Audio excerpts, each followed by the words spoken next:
Muito bem, meus irmãos. Vou trazer aqui mais uma orientação para todos vocês que querem compreender o significado do batismo com o Espírito Santo de Deus. O leitor deve sentir desejo no coração de, primeiramente, aceitar Jesus como seu único e suficiente Salvador da tua alma.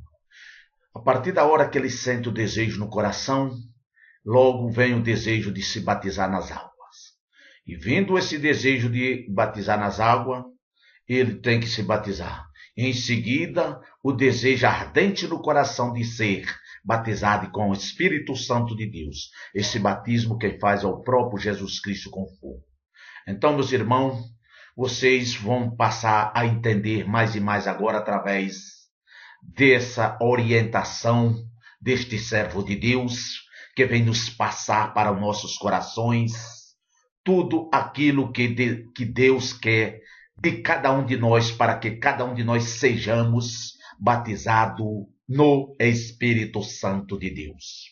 Porque o Espírito Santo de Deus, ele quer nos batizar, tem muito mais desejo de nos batizar do que nós ter o desejo de ter eles. Porque o Espírito Santo, ele é Deus. E nós vamos saber, no decorrer da orientação, da pregação da palavra de Deus, o desejo do Espírito Santo que quer nos batizar, que quer nos selar com o Espírito de Deus. Muito bem, meus irmãos? Então, essa orientação cabe a cada um de vocês ter desejo de ter esse conhecimento, pleno conhecimento da palavra de Deus através do Espírito Santo de Deus, que nos orienta, que nos transforma, que nos guia e que nos dá a direção para que cada um de nós chegamos até a Deus, através do Espírito Santo de Deus nos guiando, enquanto nós estiver aqui na terra. Portanto, meus irmãos, eu te peço a todos vocês que têm desejo de ser batizado com o Espírito Santo de Deus, preste muito atenção à orientação desse homem de Deus, nesses estudos muito profundos que nos orienta através do batismo com o Espírito Santo de Deus, que não tem nada a ver com o batismo nas águas, mas o batismo com o Espírito Santo é aquele homem que está sendo selado, capacitado para toda obra de Deus. E aí nós vamos ver a orientação para todos nossos corações, principalmente para todos vocês que querem entender a palavra do Senhor. Amém, meus irmãos? Então agora eu vou botar os estudos, que vocês prestem muito atenção em nome do Senhor. Capítulo 14. Os frutos do Espírito Santo. Embora consideremos os frutos do Espírito Santo de maneira pluralizada para o nosso estudo, a Bíblia o faz de maneira singular, considerando-os apenas o fruto. Gálatas 5:22. Isso, naturalmente, deve-se ao fato de que as qualidades morais implantadas pelo Espírito Santo em cada seguidor do Senhor Jesus Cristo formam um todo, como se fossem uma única virtude. Os 9 aspectos são partes integrantes de um único desenvolvimento espiritual, para que os cristãos sejam tomados de toda a plenitude de Deus. Efésios 3:19. É claro que o fruto do Espírito é uma consequência ou um efeito produzido pelo Espírito Santo na vida de um cristão autêntico, que se submete à vontade do Senhor. Não é o cristão que, pelos seus próprios esforços ou méritos, vai produzir os frutos ou o fruto do Espírito, mas em consequência da participação mútua do Espírito Santo e do cristão, haverá o fruto. O Espírito Santo não vai impor a ninguém a sua própria vontade a fim de que se produza o fruto. É preciso haver uma disposição real do ser humano na busca da suprema vontade de Deus, para que, então, o seu espírito possa efetuar a transformação radical no íntimo do ser humano. O fruto é uma resposta a uma plantação. Ele pode ser bom ou mau, depende naturalmente daquilo que se planta, ou seja, da semente que nós semeamos. Se desejamos que a nossa vida produza os frutos espirituais ou o fruto do Espírito Santo, devemos semear em nosso interior os pensamentos divinos que estão na Bíblia Sagrada. A palavra de Deus, que é a mente de Cristo, precisa estar enraizada no mais profundo de nossas vidas, a fim de que o Espírito Santo possa agir no nosso interior e produzir o fruto. Podemos explicar isso da seguinte maneira: lançamos uma boa semente na terra. Em seguida ela morre, para depois nascer de novo e produzir o fruto esperado. Este grande milagre que acontece com a reprodução se deve à atuação do próprio Deus, em sintonia com a natureza. É exatamente isso que acontece com o cristão, que ao morrer para o mundo e para a sua própria vontade, nasce para Deus e pelo Espírito Santo faz produzir os frutos que passamos a estudar: o amor, as modalidades do amor, a alegria, a paz, a longanimidade, a benignidade, a bondade, a fidelidade. O amor. Fixaremos mais nosso estudo sobre esta virtude, porque o amor é a base em que se fundamentam os demais frutos e onde todas as virtudes espirituais se desenvolvem. Basicamente, o amor consiste em querer para os outros aquilo que queremos para nós mesmos. É a dedicação ao próximo, o dispêndio de tempo e de energia em favor do próximo, da mesma maneira pela qual voluntária e necessariamente despendemos tempo e energia conosco. A própria cruz do Senhor Jesus formaliza o amor puro e verdadeiro. A haste vertical fala do nosso amor a Deus, a haste horizontal do nosso amor por nosso semelhante. No amor estão os dois grandes mandamentos da lei de Deus. Amarás o Senhor teu Deus de todo o teu coração, de toda a tua alma e de todo o teu entendimento. Este é o grande e primeiro mandamento. O segundo, semelhante a este, é: amarás o teu próximo como a ti mesmo. Destes dois mandamentos dependem toda a lei e os profetas. Mateus 22, 37 a 40. Verificamos que no amor existe um relacionamento mútuo, maior que um simples sentimento de compaixão ou afeição. Realmente, o amor é definido com sacrifícios de quem ama, sem esperar da pessoa amada a resposta, pois quem ama não tem nenhum interesse próprio. Creio que podemos definir o amor numa simples palavra: dar. As modalidades do amor. O amor próprio, embora não seja condenado nas Escrituras Sagradas, deve estar sob total controle, para não se transformar num insuportável egoísmo. O amor a Deus, ao Senhor Jesus Cristo e às coisas celestiais é o que deve se destacar em nossas vidas. Aquele dirigido num sentido vertical, o que, aliás, é a ordem primeira de Deus para com os seres humanos. Mateus 22, 37. O amor de Deus pelo homem, que é a fonte de todo o nosso bem-estar e aponta o padrão de amor que devemos exercer uns pelos outros. O amor do homem pelo seu semelhante, que é o exigido por Deus através do segundo grande mandamento. Mateus 22, 39. A alegria. A alegria é uma expressão de contentamento, satisfação, júbilo ou exultação. A alegria, como fruto do Espírito Santo, no entanto, é muito mais que uma simples sensação vivida pelo homem. É uma vida verdadeira de eterno gozo na alma, pelas convicções implantadas pelo Espírito de Deus dentro do homem. A alegria é produto do Evangelho dentro de nós, Lucas 2:10, e da profunda experiência da salvação.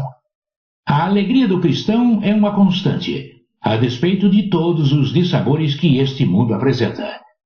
Porém, a alegria do não cristão é fabricada através de piadas ou coisas semelhantes e nunca é constante. Pelo contrário, é passageira e sufocada pelas tristezas deste mundo.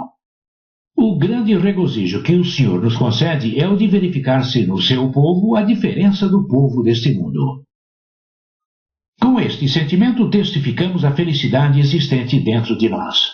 O próprio Deus experimenta essa sensação, conforme está escrito: portanto, não vos entristeçais, porque a alegria do Senhor é a vossa força. Neemias 8:10.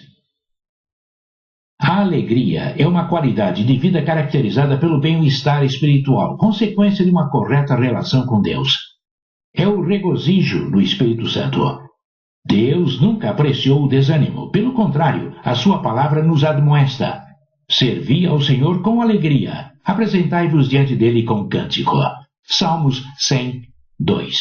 E ainda, alegre-se o coração dos que buscam o Senhor. Salmos 105, 3.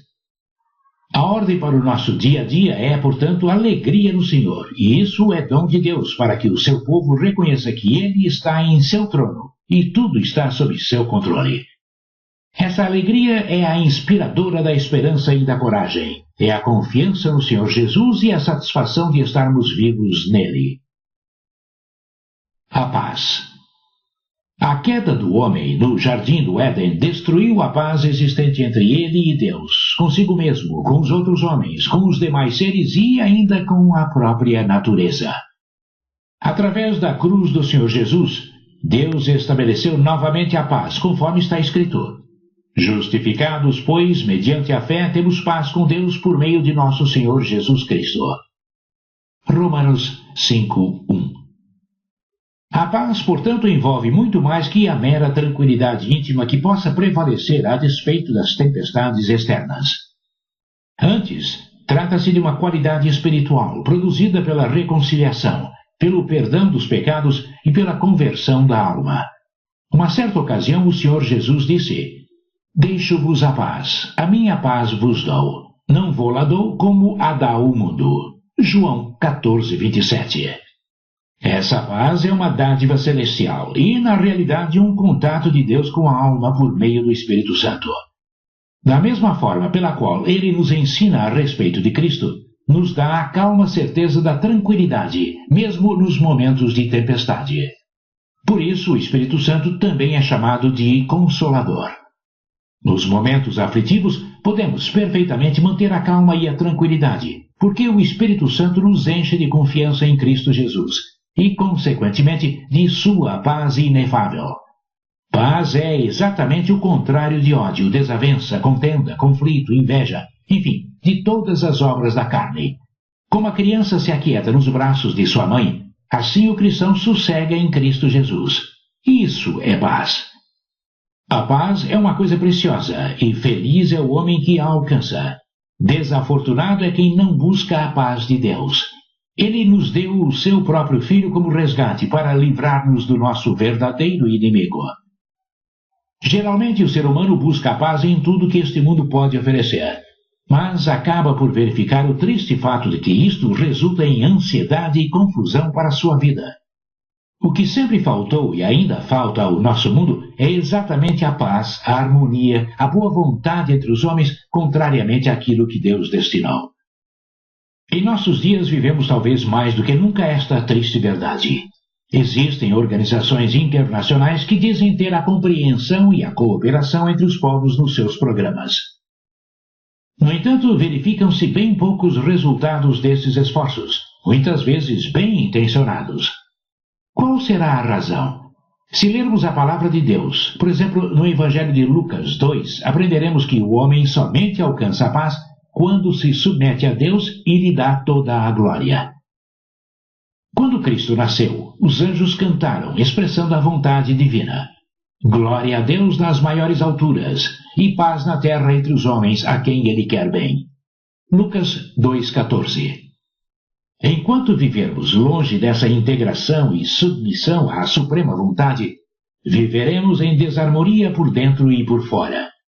Quem vive em desarmonia com Deus de maneira nenhuma pode promover a harmonia. A paz começa no interior do indivíduo, para depois poder influenciar o ambiente. Ninguém pode dar outra coisa além daquilo que possui. Lucas 6, 43 a 45. A paz é uma coisa interior, uma situação da alma que consiste em estar numa relação de harmonia consigo mesmo e com Deus. Quem estiver em paz com o seu Criador, também estará consigo mesmo e com o seu semelhante. Se não há paz no mundo, se os povos e as nações não se entendem, este é um reflexo da nossa situação perante Deus. Se a Igreja de Cristo está dividida dentro de si mesma, é também um reflexo da nossa própria relação com Deus. Todos nós erramos quando teimamos em controlar tudo, querendo fazer a nossa vontade, exaltar a nós mesmos e etc. Muitos são aqueles mesmos que clamam pelo nome do Senhor, que confiam nas suas próprias mãos e naquilo que podem produzir. Outros procuram na filosofia, na ciência ou em outros ramos da sabedoria humana o equilíbrio interior. A paz é um dos gloriosos frutos do Espírito Santo de Deus em nós. Sem Deus não há verdadeira paz. Sem a presença do Príncipe da Paz, de quem o profeta Isaías fala, não há união em amor. Jesus disse aos seus discípulos antes de os deixar: Deixo-vos a paz, a minha paz vos dou. Confiando nessa herança, podemos experimentar o resto do mesmo versículo. Não se turbe o vosso coração, nem se atemorize. João 14:27. A longanimidade. Longanimidade significa uma tolerância paciente. Por exemplo, a longanimidade, quando é atribuída a Deus, significa que ele tolera pacientemente todas as iniquidades do ser humano, não se deixando arrebatar por explosões de ira e furor, o que só poderia significar a destruição humana. Nisso se manifesta o amor, pois os homens são caracterizados por falhas e pecados constantes, e ainda assim Deus se mantém longânimo, dada sua grande misericórdia. Quando manifestamos este fruto, suportamos as provocações alheias, porque sabemos que também o Senhor Jesus suporta os nossos pecados devido à sua grande longanimidade. A benignidade. Benignidade significa gentileza, bondade. O cristão que possui esta virtude tem um caráter excelente, pois é gracioso e gentil com todos os seus semelhantes, não se mostrando inflexível e exigente. É muito comum o recém-convertido ser inflexível na sua maneira de agir em relação às pessoas. Quando a pessoa é benigna, procura conciliar, pois é imprescindível que ela seja dócil e flexível, gentil e de fala mansa, a fim de causar ótima impressão àqueles que a cercam. A bondade. A bondade em muito se assemelha à benignidade. A pessoa bondosa, entretanto, tem um comportamento generoso para com os outros. Quem possui essa virtude não mede sacrifícios para ajudar e fazer valer a força do amor. Podemos ver um exemplo de bondade na parábola do bom samaritano. Lucas 10, 30-35. A pessoa bondosa não olha para si mesma, e muito menos espera da outra parte a recompensa. Não vê cor, sexo, aparência física e nem situação financeira. Antes, seu prazer é glorificar o Senhor Jesus através dos seus atos de generosidade. A fidelidade. A fidelidade no original grego tanto pode significar uma atitude de confiança quanto também de fé. É uma demonstração do caráter leal ao Senhor Jesus Cristo por causa de uma confiança total nele. Através da conversão do homem ao Senhor Jesus, sua alma passa a ser dependente dele pela entrega total. Isso é confiança ou fé, que por sua vez produz a fidelidade propriamente dita. Muitos cristãos têm sido fiéis ao Senhor Jesus enquanto as condições permitem.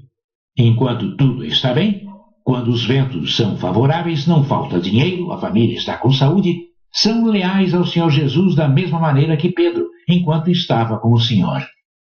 Vindo, porém, as aflições, perseguições, falta de dinheiro, etc., deixam de olhar para o autor e consumador da fé, dando crédito às condições nas quais se encontram. Daí começam o descontentamento, a tristeza, e em seguida partem para a infidelidade, que é um sinal de desconfiança e incerteza. É fácil ser fiel quando tudo vai bem. Quando as coisas vão mal, a fidelidade é um sacrifício. O que o Espírito Santo deposita dentro de nós através da fidelidade atravessa qualquer barreira, transpondo todos os obstáculos contrários à fé. Deus sempre está provando a nossa fidelidade a Ele. É bom que todos os cristãos mantenham bem atentos seus olhos espirituais, a fim de não perderem o gracioso dom do Espírito Santo. A mansidão.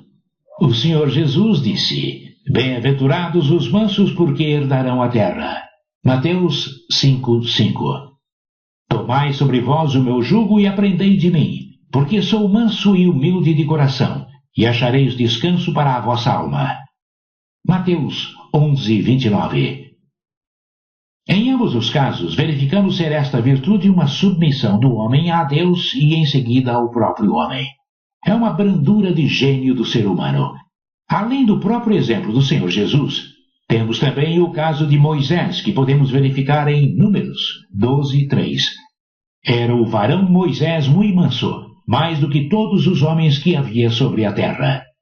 A mansidão é o resultado da verdadeira humildade, pelo reconhecimento do valor alheio, com a recusa de nos considerarmos superiores. Se o Senhor Jesus não tivesse essa virtude, jamais conseguiria suportar a provocação dos que o insultavam ou pilheriavam dele. Foi necessário ter um espírito manso a fim de vencer as tentações. O domínio próprio. Este último fruto do Espírito Santo significa um controle de si mesmo ante os impulsos da carne, os quais nos conduzem à morte. Todo cristão precisa se autodisciplinar para poder alcançar as vitórias por meio do Senhor Jesus. O cristão vive num mundo hostil, onde se faz de louco para o mundo e vice-versa. Estamos neste planeta, porém não lhe pertencemos. Somos obrigados a obedecer às suas leis, mas as que nos regem lhe são totalmente contrárias. Sempre somos colocados diante de situações que, dependendo das nossas atitudes ou do nosso domínio próprio, exaltaremos nosso Senhor ou o envergonharemos. Em Provérbios 16:32, encontramos que maior é aquele que se domina que o que toma uma cidade. De fato, não existe conflito mais renhido que o travado pelo homem consigo mesmo para dominar seus próprios instintos. Não fosse a atuação do Espírito Santo na alma do cristão, este jamais conseguiria dominar a si mesmo.